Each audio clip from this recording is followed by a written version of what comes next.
Hebreus capítulo 9, a partir do versículo 11 até o versículo 22. Mas vindo Cristo, o sumo sacerdote dos bens futuros, por uma maior e mais perfeito tabernáculo, não feito por mãos, isto é, não desta criação, nem por sangue de bodes e bezerros, mas por seu próprio sangue, entrou uma vez no santuário, havendo efetuado uma eterna redenção.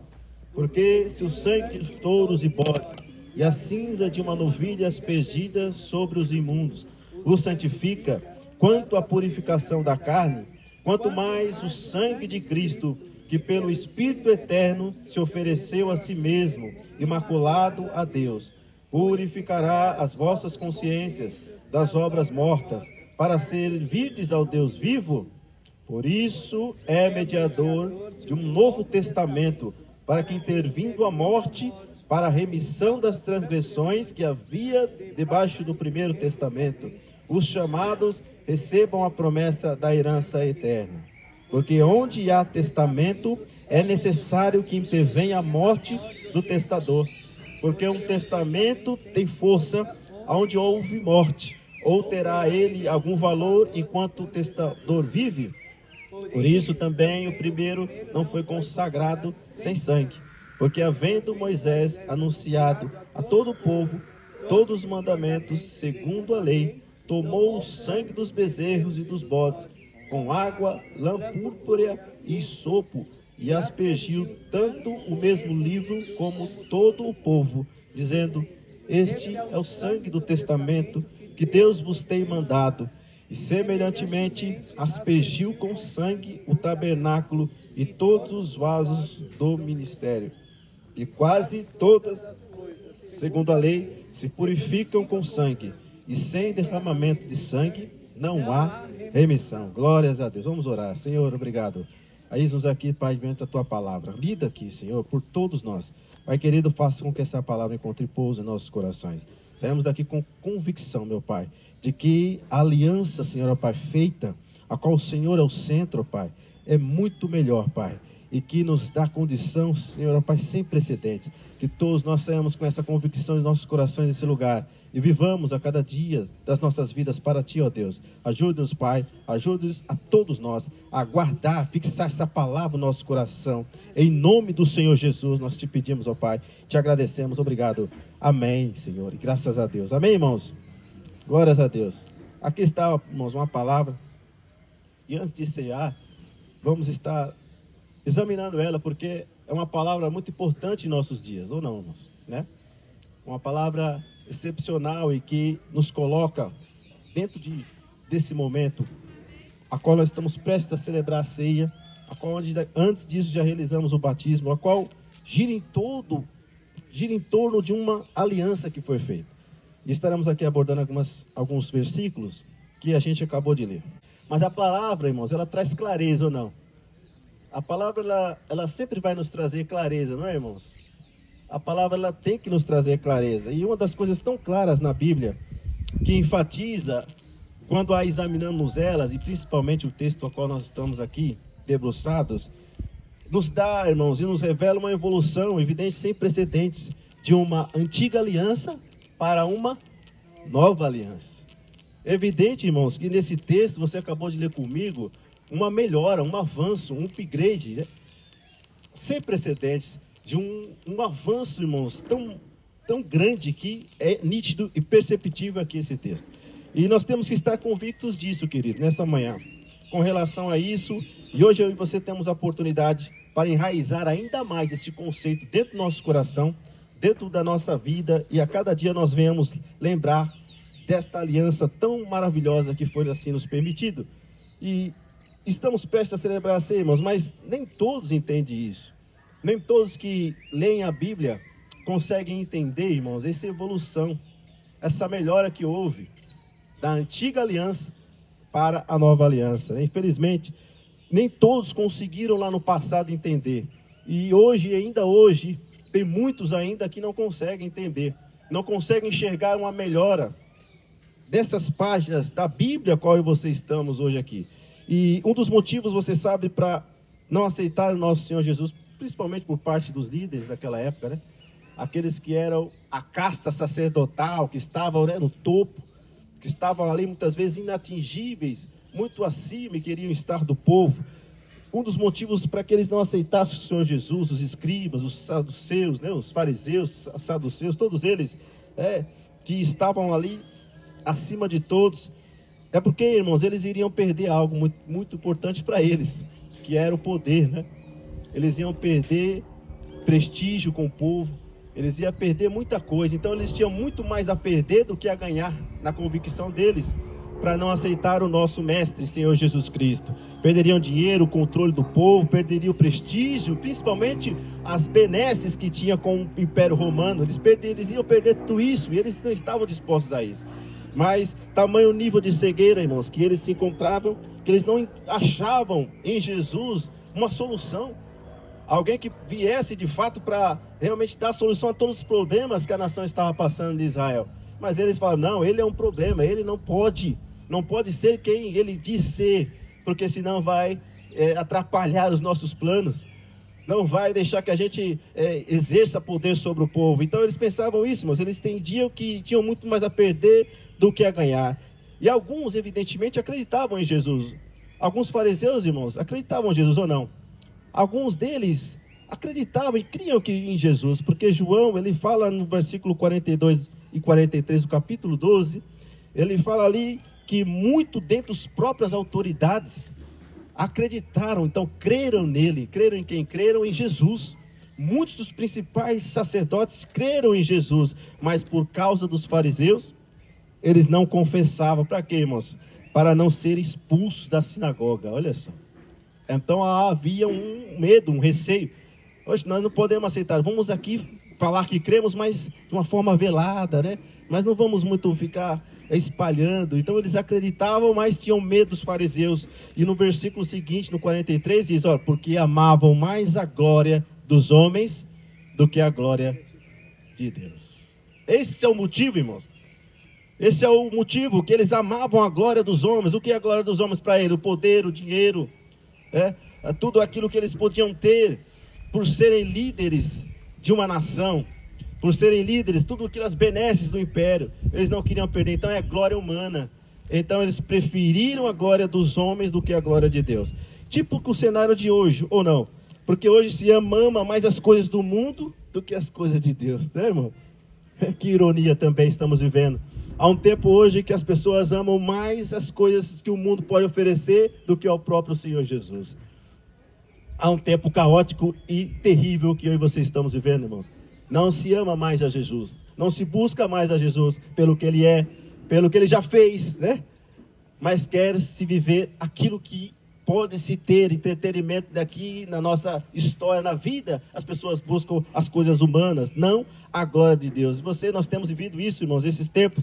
E você entenda, queridos, que Jesus é a solução. Eles não conseguiam enxergar isso, mas Jesus sempre será, e sempre será a solução, né, irmãos? Glória a Deus, para toda a nossa história, para a nossa vida. Ele não é um problema, ele sempre vai ser a solução. O ungido de Deus que veio, morreu, ressuscitou, mas que vai voltar. Glória a Deus por isso, hein, irmãos? Glórias a Deus.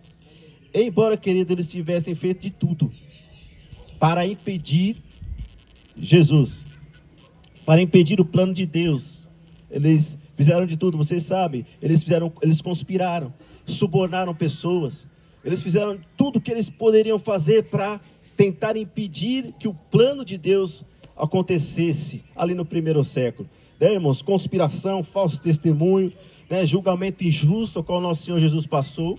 Muitas coisas ele passou, mas eles não conseguiram impedir, ou conseguiram? Não, né, irmãos? Não conseguiram. Por quê, queridos?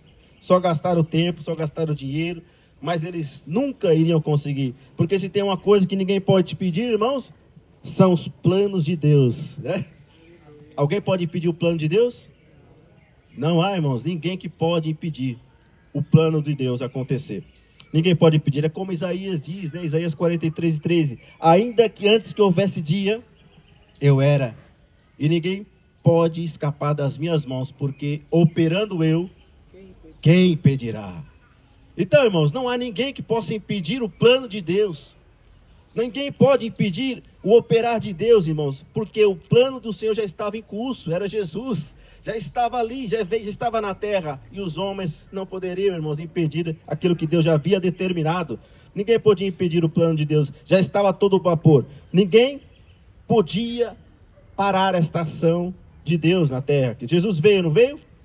Cumpriu o plano de Deus e assumiu o lugar que era seu por direito. Qual era, irmãos? O de ser o nosso sumo sacerdote.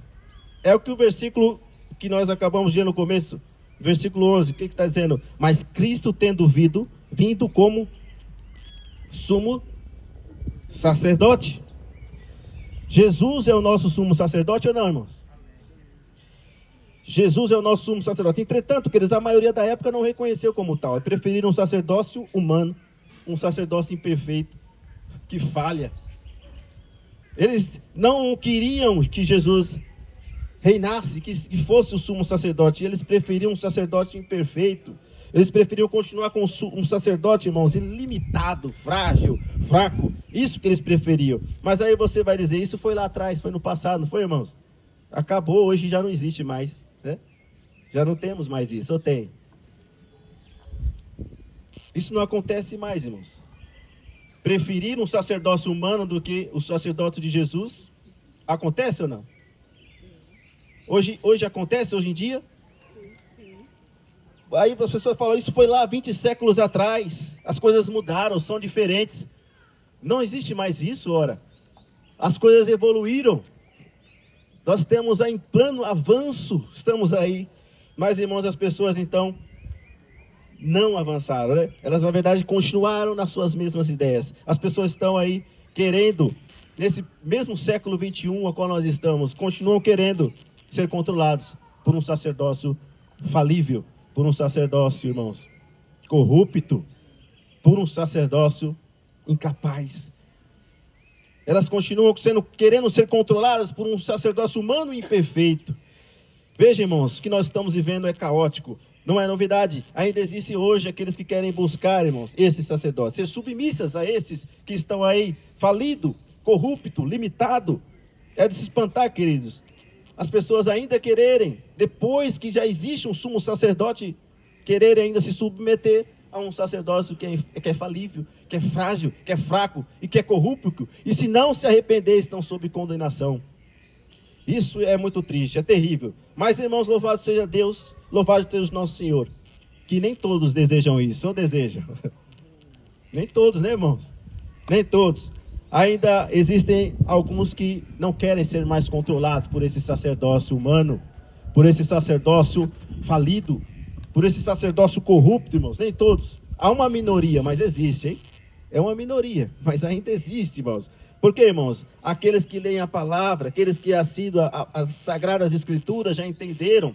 Quando lê, o Espírito Santo dá entendimento e já entenderam, irmãos, que isso não é mais necessário. Se submeter a um sacerdócio humano, ter alguém que nos medie perante Deus. Isso já não é mais necessário, irmãos, ou é? Não é mais. Há alguns que já conseguiram entender a palavra, já conseguiram, leram, tinham que ler, leiam uma vez, duas vezes, opa, o Espírito Santo está dando clareza, está entendendo, não, opa, não é isso que está aí, que a palavra diz, mas não, já existe um sumo sacerdote que já veio e morreu por todos nós, hein, irmãos? É Ele, irmãos, é somente Ele que é mediador entre Deus e os homens, Jesus Cristo, queridos irmãos, e já entendemos a palavra, a nossa dependência é somente em Jesus, o sacerdócio humano já ficou para trás, já existe uma nova e melhor aliança, que foi nos concedido, um novo sumo sacerdote, não falíveis como esses homens que estão aí, mas alguém que é perfeito, né? Um Deus perfeito, queridos irmãos, glórias a Deus, um sumo sacerdote que não depende de homens, mas é o nosso Senhor, que não vai, irmãos, nos decepcionar, e é nele que nós podemos confiar, né? Somente nele nós podemos confiar. E parte dessa minoria, irmão, será que está aqui hoje? Hein? Está aqui, irmãos? Amém. É parte de uma minoria, está aqui ou não? Você pode confirmar para mim nessa manhã, para Deus? Glória a Deus, aleluia, irmãos. Glórias a Deus por vocês entenderem a palavra, irmãos. Que não se faz mais necessário ter um homem que erra, que peca, que é falível, que depende de alimento todos os dias, assim como eu e você, e que muitas vezes se submete, se corrompe por coisas assim banais. Não, irmãos, nós só temos um sumo sacerdote que media por nós, Jesus Cristo, o Rei. Glória ao nome do Senhor, irmãos. Aleluia. Jesus para nós sempre será, queridos, o nosso sumo sacerdote. Que você jamais esqueça disso, irmãos. Entendamos, querido, também que o tabernáculo feito por Moisés no deserto era uma cópia daquilo que ele viu. Ora, o próprio livro de Hebreus explica no versículo 5 do capítulo 8. Olha, fazes conforme aquilo que você viu. Então ele fez um tabernáculo de acordo com aquilo que ele fez. No versículo 5 de Hebreus 8 diz, olha, faze conforme o modelo que no monte te mostrou. Embora Moisés fosse um profeta do Senhor bem respeitado, irmãos, ele também era, como eu, você ou não, era um ser humano, era um homem falível também. Então logo, o tabernáculo que ele faz era um tabernáculo imperfeito, era uma cópia também, mas é idêntica a que foi mostrada, mas era imperfeita, porque quem fez foi alguém imperfeito, alguém que era um ser humano. E ter daquilo sempre que possa ser parecido, mas é ser sempre diferente da original. A cópia nunca vai ser igual ao original, irmãos. E você entende que só quem veio do céu é perfeito? Quem veio do céu é eterno também, não é, irmão? Então quem vem do céu é perfeito, é eterno? Ou não? É? Glórias a Deus, irmãos. É por isso que João dizia, quando ele veio, ele era o precursor de Jesus, ou não? Era, não é? Então ele dizia, mesmo sendo mais velho que Jesus, porque ele nasce primeiro, não. Ele diz, olha, ele tem primazia. Ele é primeiro do que eu. Por que João falou isso, irmãos? Que Jesus era primeiro, mesmo João sendo mais velho. Ele tem primazia, porque ele não é daqui. Ele vem dos céus. Ele tem primazia. Eu não sou nada, é ele quem é. Eu só vim aqui preparar o caminho, mas é ele que é aquele que tira o pecado do mundo.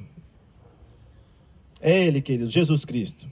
E ele mesmo, no embate que ele tem com os fariseus em João capítulo 8, um dos maiores embates que Jesus tem. E aí Jesus está dizendo para eles no versículo 23, olha, vós sois daqui de baixo. Agora eu não, eu sou lá de cima. Jesus disse para eles, vós sois daqui de baixo, eu sou lá de cima. Vós sois deste mundo, mas eu sou lá de cima, eu não sou deste mundo. Jesus dizendo para eles, irmãos. É isso que o autor confirma para nós no versículo que a gente está acabando de ler. Por mais mais perfeito tabernáculo não foi feito por mãos, isto é, não desta criação. Então, por um maior e mais perfeito tabernáculo, não feito por mãos, isto é, não desta criação. Então, queridos, Jesus é o nosso sumo sacerdote ou não? Jesus tem um tabernáculo perfeito também. A nova aliança é superior à antiga. Você concorda? A palavra diz isso.